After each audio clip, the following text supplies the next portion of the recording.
At 8 a.m. on December 26, 1944, First Lieutenant John R. Fox pressed himself against the shattered stone wall of a second-floor window in the village of Samo Colonia, Italy, watching German infantry pour into the streets below. Fox was 29 years old. For 3 months, he had served as a forward artillery observer with the 598th Field Artillery Battalion, one of the most dangerous assignments in the Italian campaign. Most men in his position didn't survive 2 weeks. Fox knew that. He volunteered anyway. Outside his window, the village was collapsing. More than 300 German soldiers, supported by armor, were advancing methodically through the narrow streets. American infantry units had already been forced to withdraw under heavy fire. Fox was supposed to leave with them. He didn't. The 92nd Infantry Division, known as the Buffalo Soldiers, was the only African-American infantry division fighting in Europe. Segregation meant they trained separately, fought separately, and were often sent into the most exposed positions on the front. Forward observers like Fox lived shoulder to shoulder with the infantry, close enough to hear enemy voices, close enough to die first. Their job was brutally precise. They calculated artillery fire while under attack, relaying coordinates by radio to batteries miles away. One miscalculation, one wrong digit, and the shells would land on their own men. By December 1944, Fox understood the math of survival better than most. Christmas Day in Samo Colonia had been quiet. The village sat in the Serchio River Valley, a strategic choke point the Americans had held for weeks. Fox's unit was attached to the 366th Infantry Regiment, occupying defensive positions along the village edge. The men celebrated with whatever rations they had. Some joked. Some wrote letters home. Fox wrote to his wife, Arlene, back in Massachusetts. Their daughter, Sandra, was 2 years old. He had not seen her since she learned to walk. At 4 a.m., the war returned without warning. German artillery smashed into American positions, shell after shell tearing through buildings and trenches. Within minutes, German infantry attacked from 2 directions, advancing with discipline and speed. They had infiltrated during the night, some wearing civilian clothing. By dawn, half the village was in German hands. American units began falling back. Fox received the order to withdraw. He looked out the window again. German soldiers were less than 100 yards away. If he left now, there would be no one to direct artillery fire onto the advancing enemy. The retreating American infantry would be cut down in the open. Fox made his decision. He ordered his observation team to leave immediately. They refused. 8 Italian partisan fighters, men who knew the village streets better than anyone, chose to stay with him. They understood what Fox was about to do and what it would cost. From the second floor of the battered building, Fox had a clear line of sight on the German advance. He adjusted his radio headset, steadied his voice, and began transmitting fire coordinates to the 598th Field Artillery Battalion, positioned miles behind American lines. His first fire mission landed exactly where he calculated. American artillery slammed into a German infantry unit forming for assault, killing and scattering them before they could advance. The village shook. The Germans reeled. And for the moment, the American retreat continued, still alive. Fox called for another barrage, then another. Each time, the artillery struck closer to his own position. The Germans were no longer charging in mass. They adapted quickly, moving in small squads, slipping between buildings, using stone walls and doorways for cover. Their discipline was evident. They were professionals, not panic troops. Fox adjusted his calculations and kept transmitting. Below him, German voices echoed through the streets. Orders barked in sharp bursts of German. Boots scraped against stone. Machine gun fire stitched across nearby walls. Mortar rounds landed close enough to rattle dust from the ceiling and crack plaster above his head. By mid-morning, the Germans had completely surrounded the building. Fox understood what that meant. They would storm it within minutes. He had one option left. Only one. It would stop the German advance and save the retreating American units, but it would guarantee his own death. The radio crackled. His battalion commander came on the line, asking for updated coordinates. Fox gave them. There was a pause. The commander responded immediately. Those coordinates were dangerously close, too close. Artillery fired there would land directly on Fox's position. Fox repeated the numbers. The commander asked him to confirm. In that silence, Fox confronted the truth of his life and his service. He had grown up in Cincinnati, Ohio, where opportunity for Black Americans was sharply limited. He had earned his education at Wilberforce University, one of the few institutions that allowed African Americans into officer training programs. He graduated with an engineering degree in 1941, proud, capable, ready to serve.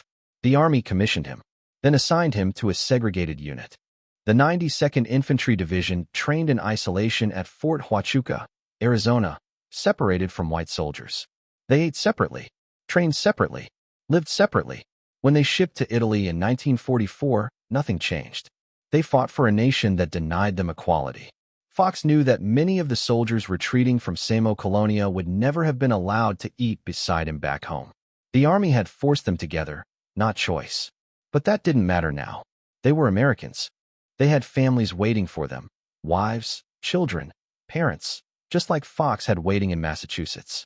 The Germans advancing on his building didn't care about race. They would kill anyone wearing an American uniform.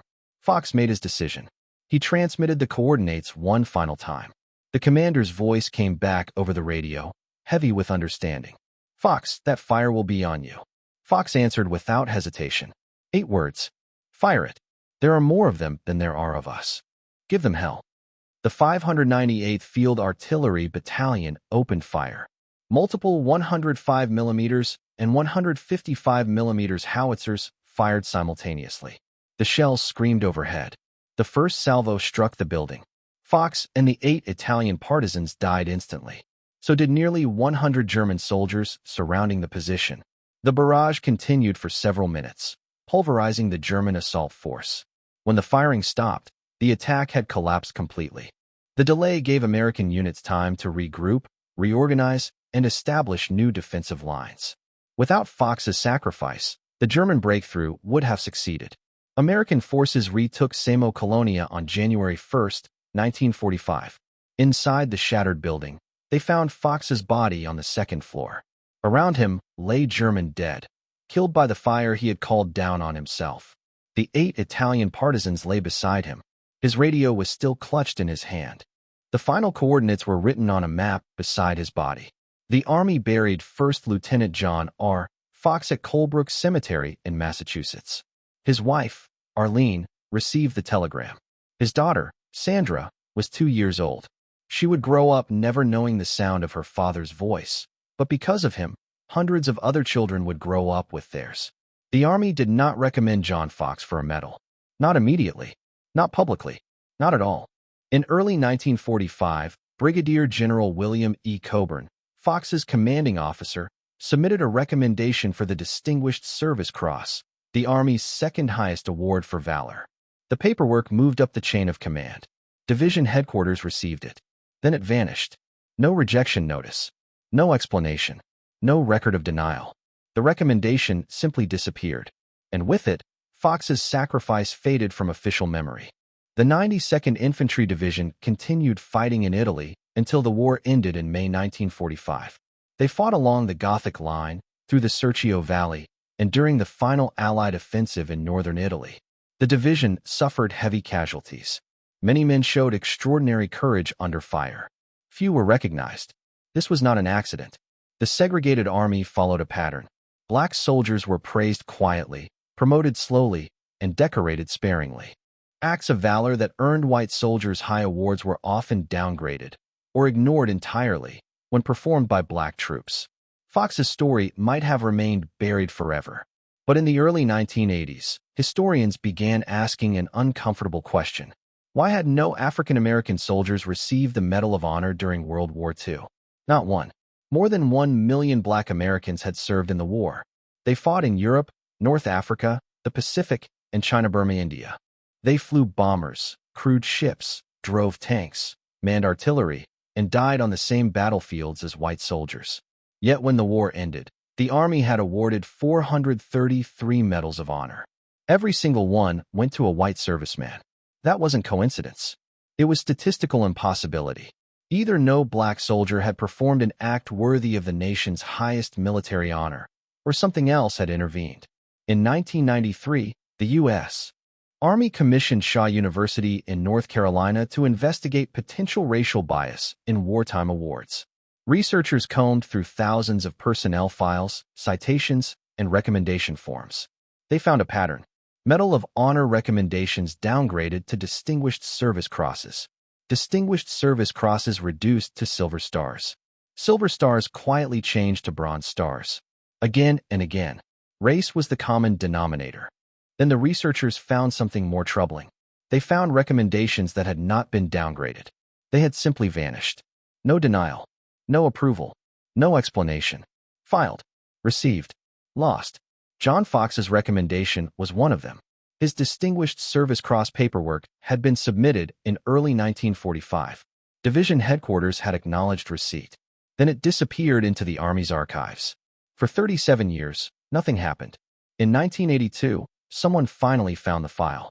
That year, the Army posthumously awarded First Lieutenant John R. Fox the Distinguished Service Cross.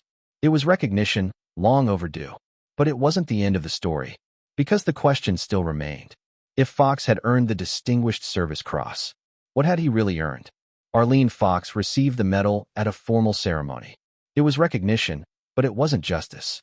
The Distinguished Service Cross is the Army's second highest decoration for valor. It is awarded for extraordinary heroism in combat.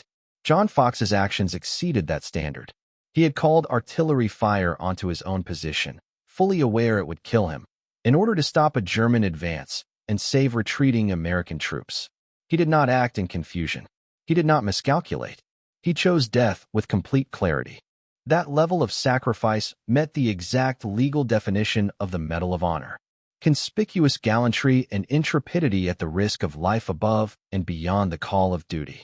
Yet in 1982, the Army stopped at the Distinguished Service Cross. The researchers at Shaw University wanted to understand why. They examined Fox's case alongside dozens of others. What they found was consistent and deeply troubling. When white soldiers in World War II called artillery or airstrikes on their own positions, they were frequently awarded the Medal of Honor. When black soldiers performed the same actions, sometimes under nearly identical circumstances, they received lesser awards or none at all. The pattern was unmistakable. The researchers compiled their findings and identified 7 African American soldiers from World War II whose actions clearly met the Medal of Honor standard. John Fox was one of them.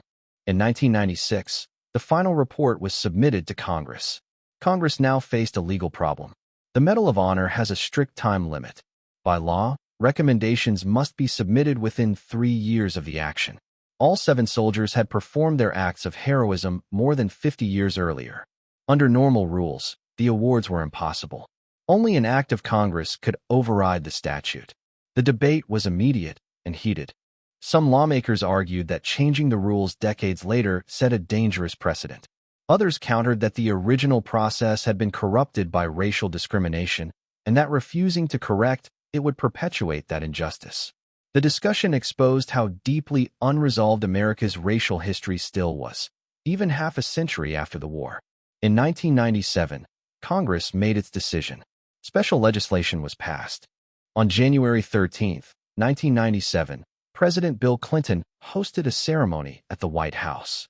7 African American soldiers would finally receive the Medal of Honor for their actions in World War II. The delay had been 52 years. 6 of the 7 men were dead. Their widows and children would accept the medals on their behalf. Only one recipient was still alive, First Lieutenant Vernon Baker, who had fought in Italy with the same division as Fox. He was 77 years old. He had waited his entire adult life to hear his service acknowledged. Arlene Fox was 74 when she traveled to Washington. Her daughter Sandra came with her. They had lived without John longer than they had lived with him. Sandra had been 2 years old when her father died. She had no memories of him. Everything she knew came from photographs and from her mother's stories. Now she watched as her mother stood in the East Room of the White House and accepted the nation's highest military honor on behalf of a man she had never truly known. The citation was read aloud. It described Fox's actions on December 26, 1944. How he remained behind when other American forces withdrew. How he directed artillery fire as German troops closed in on his position. How he knowingly called the final barrage on himself. The room was silent. At last, The record matched the truth. The citation ended with his final words. "Fire it. There's more of them than there are of us. Give them hell." President Bill Clinton stepped forward and presented the Medal of Honor to Arlene Fox. She accepted it with both hands. Photographers captured the moment. The image would appear in newspapers across the United States. An elderly black woman receiving a medal her husband should have been awarded more than 50 years earlier. Nearby stood Vernon Baker. He was the only one of the 7 recipients still alive. Baker had earned his Medal of Honor on April 5, 1945, leading an assault near Viareggio, Italy. He had destroyed multiple machine gun positions, eliminated observer posts, cleared dugouts, and deliberately exposed himself to enemy fire so wounded men could be evacuated. His actions met the standard beyond question. Yet in 1945, the Army had given him a Distinguished Service Cross and moved on. For 52 years, Baker worked civilian jobs, raised a family, and carried a quiet question with him. Why wasn't it enough? Now he knew the answer. It had never been about what he had done. It had been about who he was. The 7 medals awarded that day represented more than 7 acts of heroism. They represented hundreds, perhaps thousands, of acts that were never recognized. They represented every black soldier who fought in a segregated army. Every man who wore the uniform of a country that denied him equal rights. Every veteran who returned home to Jim Crow laws, voter suppression, and racial violence after risking his life overseas. The ceremony acknowledged a truth America had avoided for decades. The nation had failed these men twice. First, by segregating them. Second, by denying them recognition. President Clinton's words attempted to confront that failure. But words could not change the past. The question remained, what would America do differently going forward? The ceremony ended. The families left the White House. Arlene Fox returned to Massachusetts with her daughter and the medal.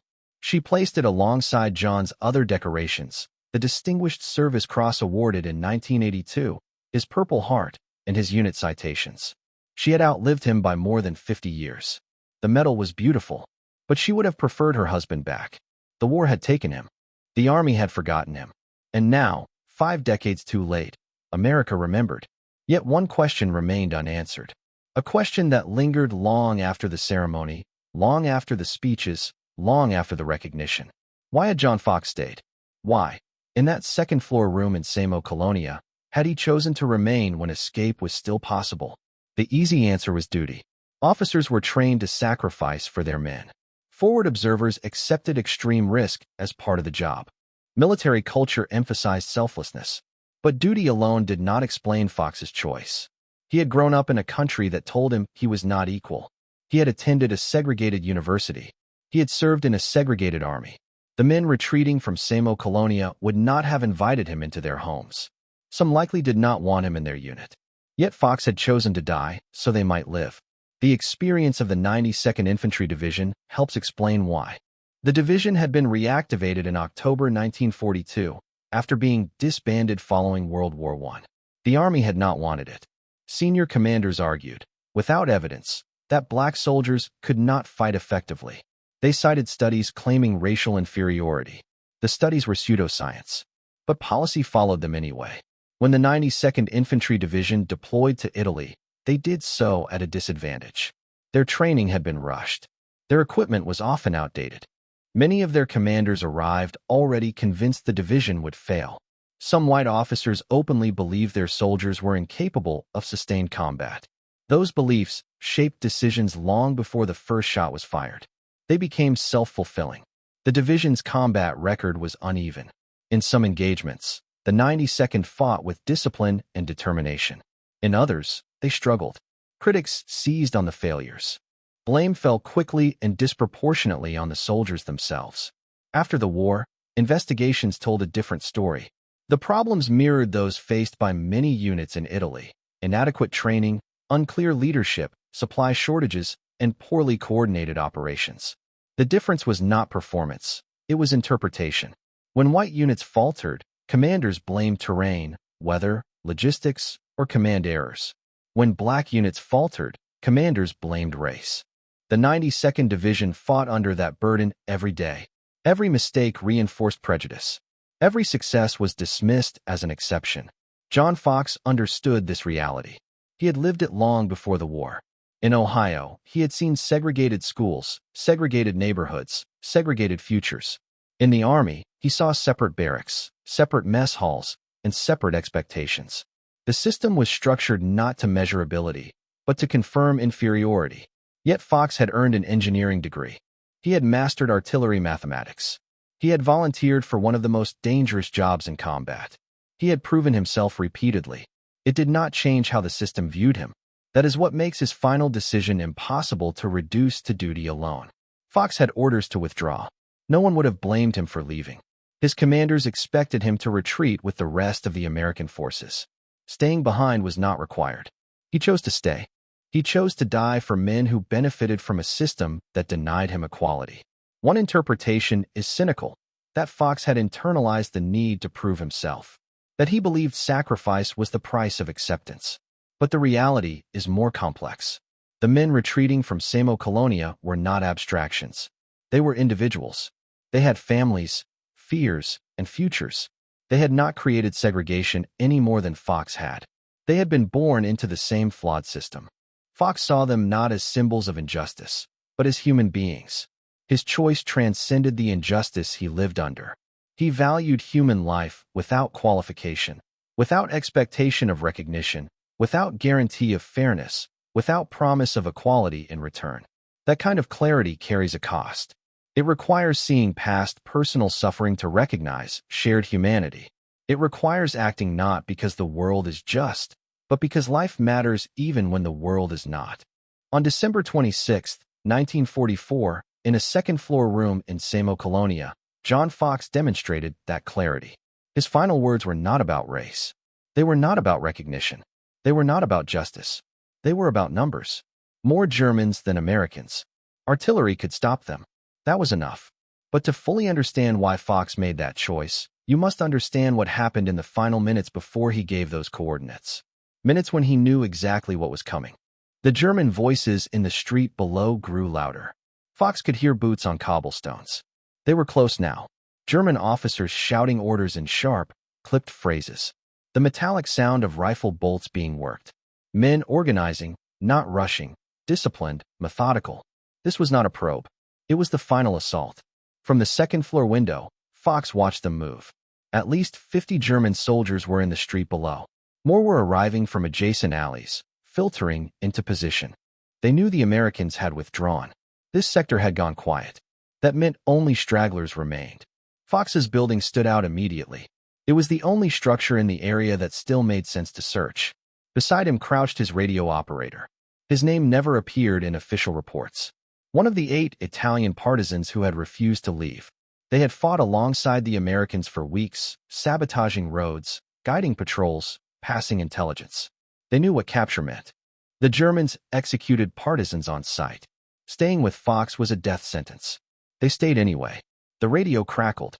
Fox's battalion commander was trying to reach him, asking for a status update, asking if withdrawal was still possible. Fox keyed the microphone and spoke calmly. Surrounded. Enemy massing. Escape impossible. The commander paused, then suggested Fox destroy the radio and surrender. Fox did not answer that suggestion. Instead, he transmitted new fire coordinates. The commander read them back. There was a long silence. Then his voice returned, lower now. Fox, check your math. Those coordinates are on your position. Fox confirmed. The math was correct. The commander protested. Everyone in the target area would be killed. Fox knew. He repeated the coordinates. Below him, Germans were assembling ladders. Someone shouted instructions to reach the upper floors. Fox estimated he had 5 minutes. Possibly less. The 598th Field Artillery Battalion was positioned miles behind American lines. Multiple batteries. 6 howitzers per battery. His fire mission would involve at least 3 batteries firing simultaneously, 18 guns. A mix of 155 mm and 105 mm shells. The 155s weighed nearly 100 pounds. Their blast radius was lethal within 50 meters. The 105s were smaller, but still deadly within 30. Fox had calculated the impact zones. There would be no survivors. Not German. Not Italian. Not American. The commander asked for confirmation one final time. Fox answered without hesitation. Fire it. There's more of them than there are of us. Give them hell. The radio operator transmitted the message.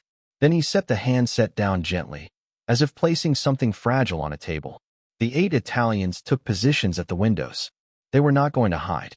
If they had minutes left, they would spend them fighting. Fox picked up his carbine. He was an artillery officer, not infantry, but every soldier learned to shoot. The Germans were forcing the door now. Wood splintered. Boots pounded on the floor below. Gunfire erupted. The Italians fired downward through gaps in the floorboards, buying seconds. Fox listened for a sound he had known all his professional life. The distant whistle of incoming artillery. The sound that meant the guns had fired. The sound that meant he had roughly 30 seconds left. German voices were on the stairs now, Boots climbing fast. Fox raised his carbine. He would die fighting. That much was his choice. What he could not control was what came after. Whether the artillery would arrive in time. Whether the men he saved would remember. Whether America would ever care. Then the first shell screamed overhead. The first shells landed at 8:23. Fox heard them before he felt them. A rising whistle that ended in thunder. The sound was unmistakable. He had called artillery fire dozens of times before. He knew the cadence. He knew the spacing. He had never been beneath it. The building convulsed as the first round struck nearby. Windows exploded inward. Plaster rained from the ceiling. The concussion wave lifted Fox off his feet and slammed him into the far wall. The noise was not loud. It was overwhelming, a pressure that crushed thought itself. 5 seconds later, the second salvo arrived. Then the third. The 598th Field Artillery Battalion was firing for effect. All guns. Maximum rate. At combat speed, a howitzer crew could fire 4 rounds per minute. 18 guns meant more than 70 shells every 60 seconds, impacting a target area roughly 200 meters across. The barrage was not probing fire. It was deliberate destruction. A 155 millimeters shell struck Fox's building directly. It punched through the roof and detonated inside. The blast killed Fox instantly. The 8 Italian partisans died with him. The second floor collapsed inward, burying the room where the radio had fallen silent seconds earlier. In the street below, German soldiers were caught in the open. Artillery doctrine called for mixed fusing.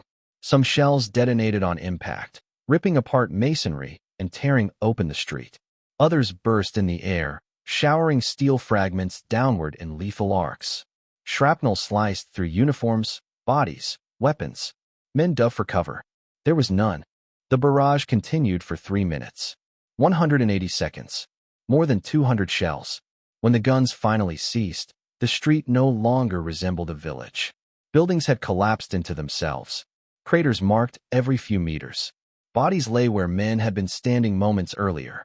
The German assault had been broken. Officers attempted to rally survivors, shouting orders through smoke and dust, but the momentum was gone. The certainty was gone.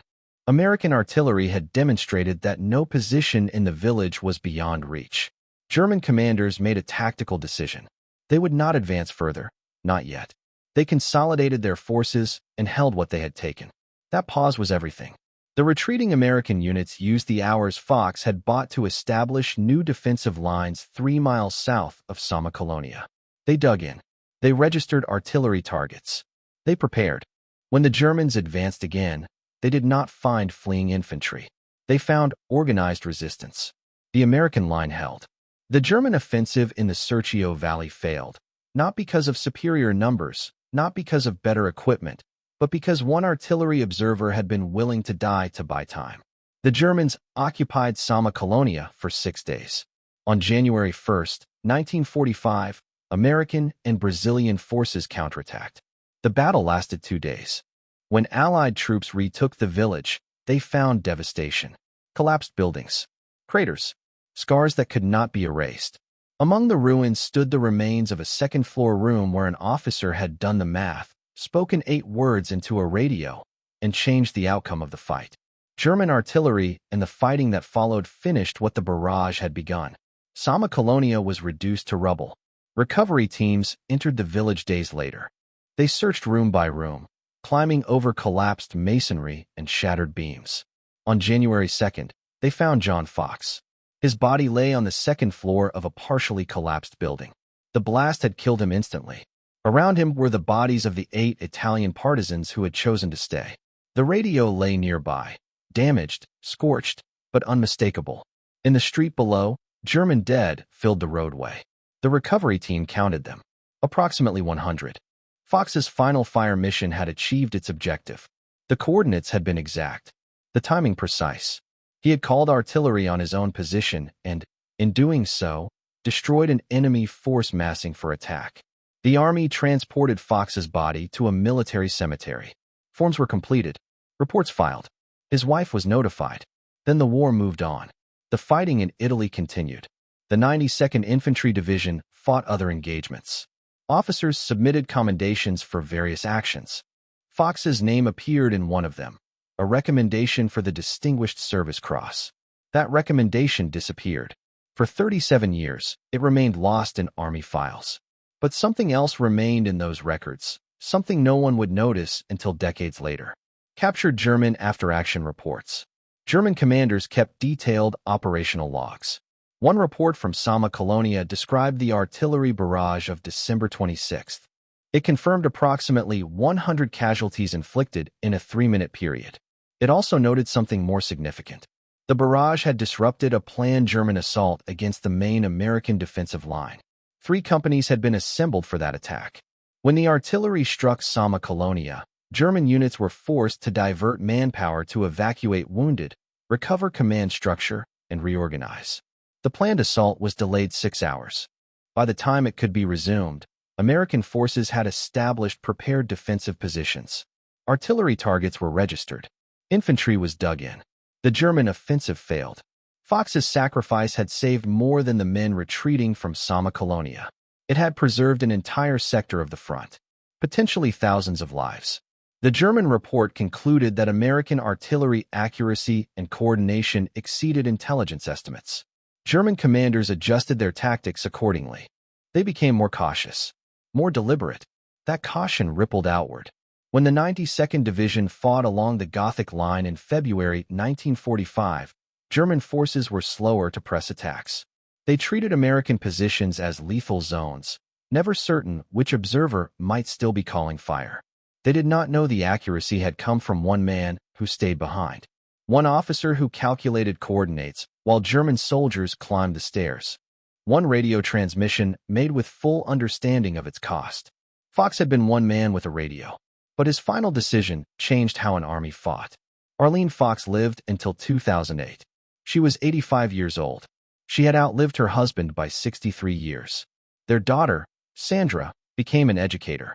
She taught students about her father's actions, about the segregated army, about recognition delayed for half a century, about growing up without a parent because of a decision made in minutes. The Medal of Honor did not erase that loss. It acknowledged it. At the 1997 ceremony, when Arlene Fox received the medal, she said something reporters remembered. "We never needed any medals. John just felt we were as good as anybody else, and he was going to prove it." That statement captured the truth. Fox did not die for recognition. He died because the math demanded it. More Germans than Americans. Artillery could save the Americans. The decision was tactical. But the willingness to make that decision, to value other lives above his own, despite how those others had treated him, that was moral. And that is why his story endures.